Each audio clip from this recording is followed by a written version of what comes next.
मौजूदा वक्त में देश के स्वास्थ्य हालात जितने खराब हैं उससे ज्यादा आर्थिक हालात खस्ता हैं, क्योंकि पिछले कई महीनों से सुस्त पड़ी अर्थव्यवस्था पूर्णबंदी में पूरी तरह से गर्त में जाती दिख रही है। वहीं अब मैन्युफैक्चरिंग परचेजिंग मैनेजर इंडेक्स यानी पीएमआई में भी भारी गिरावट आई है, जो अर्थव्यवस्था की कमर तोड़ रही है। तो पीएमआई में कितनी गिरावट आई है और क्या है, इससे जुड़ी अहम बातें इस रिपोर्ट के जरिए समझिए।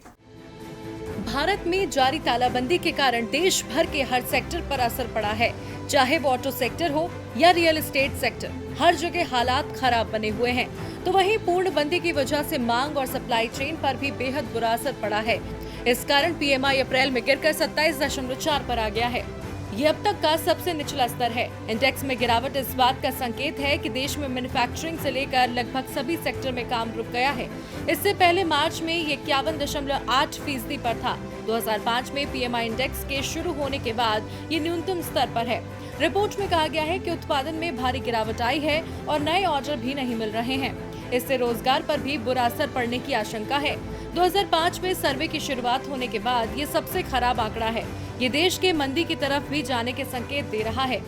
यहाँ आपको बता दें कि purchasing managers index manufacturing sector की आर्थिक सेहत को मापने का एक इंडिकेटर है। इसके जरिए किसी देश की आर्थिक स्थिति का आकलन किया जाता है।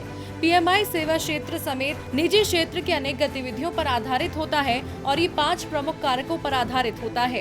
इन 5 प्रमुख कारकों में नए ऑर्डर, इन्वेंट्री स्तर, प्रोडक्शन, सप्लाई डिलीवरी और रोजगार वातावरण शामिल हैं। पीएमआई का मुख्य मकसद इकोनॉमी के बारे में पुष्ट जानकारी को आधिकारिक आंकड़ों से भी पहले उपलब्ध कराना है, जिससे अर्थव्यवस्था के बारे में सटीक संकेत पहले ही मिल जाते हैं। पीएमआई के 50 से ऊपर रहने का मतलब ये होता है कि संबंधित उद्योग में विकास हुआ है। इंडेक्स के 50 से नीचे रहने का मतलब ये हुआ कि उद्योग में गिरावट आई। ये 50 से जितना नीचे या ऊपर होता है, उद्योग में उतनी ही अधिक गिरावट या विकास का पता चलता है। और अब पीएमआई का 27.4 पर पहुंचना बता रहा है कि देश के आर्थिक हालात ठीक नहीं है और आने वाला वक्त और भी कठिन होने वाला है। डीबी लाइव की रिपोर्ट।